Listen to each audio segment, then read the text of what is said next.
35화. 엄마한테 그런 징그러운 얘기 하지 마라.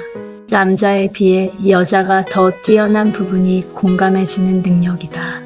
우리 집도 남편이 이해심이 많은 편이긴 해도 공감해주는 부분에 있어서는 섭섭한 점이 덜어 있다. 결혼 후 첫 명절을 맞았을 때의 일이다. 제사상에 차려졌던 음식을 정리했더니 설거지할 그릇이 부엌에 잔뜩 쌓였다. 제사상에 올렸던 음식을 다 내려놓고 그 상에 밥상을 새로 차려 밥을 먹은 후 다시 앉아 술상을 기다리는 것이 시댁 명절의 풍경이다. 계속 상을 차릴 수만 없으니 어머님이 상을 차릴 동안 나는 그릇을 씻어서 치워놓았다. 틈틈이 설거지를 했어도 밥상을 물린 후에 다시 설거지거리가 마찬가지로 생겼다. 밥상을 치우면 술상은 어머님이 보시니 나는 본격적으로 설거지에 몰입했다. 나는 예나 지금이나 고무장갑을 착용하고 설거지를 하는 편이다. 결혼 초는 더더욱 손을 보호하기 위해 철저히 고무장갑을 사용했었다. 고무장갑을 끼고 설거지를 하다가 거실에서 뭔가 갖다 달라고 하면 다시 고무장갑을 벗고 갖다 주기를 반복하고 있었다.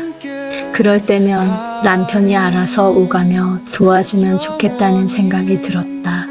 그러나 남편은 나에게 뭐가 어디 있냐고 자꾸 물어보는 것이었다.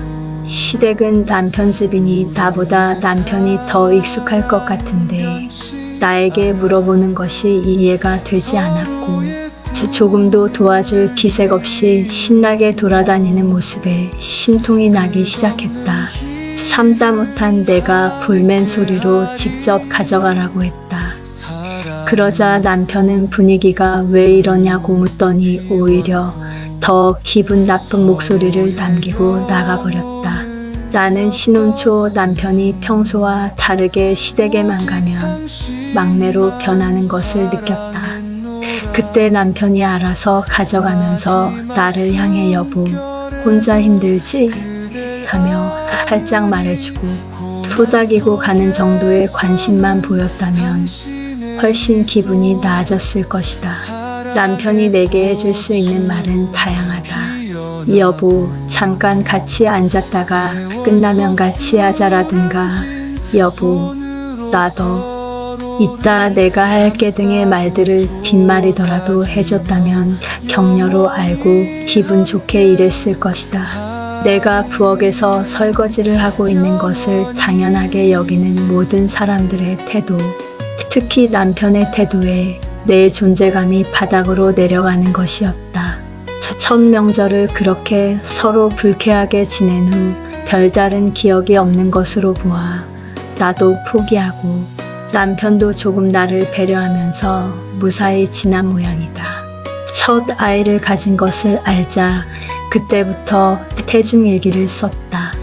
얼마 전 읽어보니 아기는 아무런 반응이 없는데 나 혼자 기분이 변화무쌍하였다. 특히 남편의 행동에 따라 섭섭한 날들이 있었는데 대부분 남편과 내가 소통하지 못하고 이해하지 못해서 생기는 결과였다. 남편은 신혼 초 어디를 가면 간다고 말을 하지 않고 혼자서 사라졌다가 나타나는 경우가 많았다. 지금 생각해보면 혼자 살던 것이 습관이 되어버렸거나 또는 금방 돌아올 생각으로 다녔던 것 같다. 여기 앞에 잠깐 가는데 뭘 말하나 그런 생각으로 돌아다녔던 것 같다. 그러나 나는 어디를 가면 어디 가는지 다 말하고 다녔고 또한 상대도 그렇게 해주기를 원했다. 가려는 장면을 마침 봐서 어디 가느냐고 물어보면 대답을 해주는데 나가려는 순간 나와 마주치지 않으면 그냥 나갔다가 들어오는 것이다. 아주 잠깐이더라도 왜 나갔는지 어디를 갔는지 궁금하였기 때문에 알리지 않고 다니는 그 마음이 무척 섭섭하였다.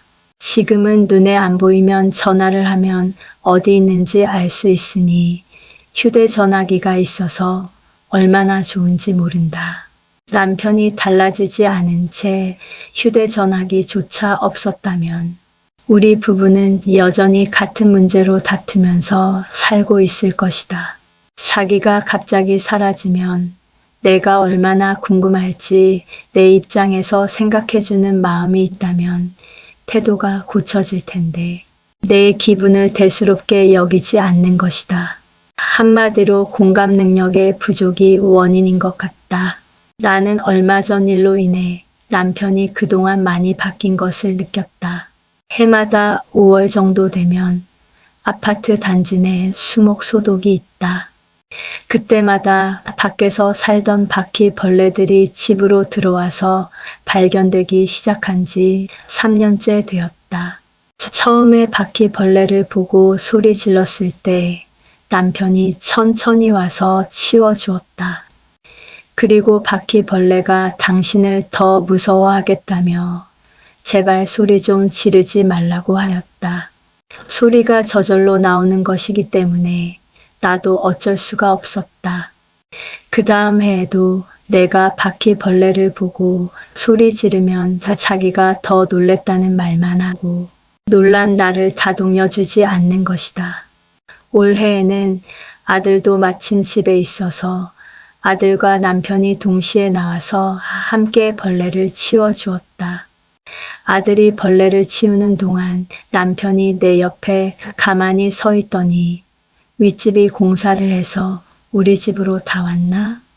그런 거 같지 않아? 참나 어디로 자꾸 들어올까? 하는 말을 하는 것이었다. 나는 밖에서 나무 소독을 하면 그때마다 잠깐씩 보이는 그거인 것 같다고 말하면서 의자 위로 올라갔다. 남편은 이제 괜찮을 것이라고 달래주었다.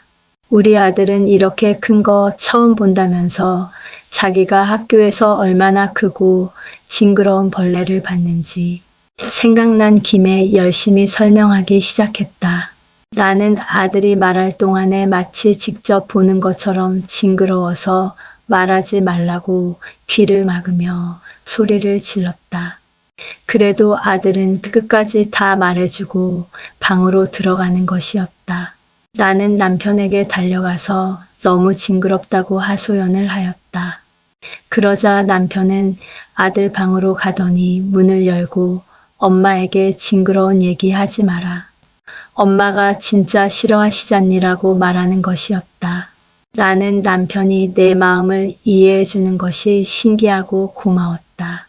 요즘 따라 남편은 자기를 오빠라고 부르라고 하더니 정말 오빠가 되어주는 것 같았다. 이렇게 자상하고 다정다감하게 신혼을 보냈다면 100배로 행복했을 텐데 정말 아쉽다. 이제라도 자꾸 다정하게 살아야 한다.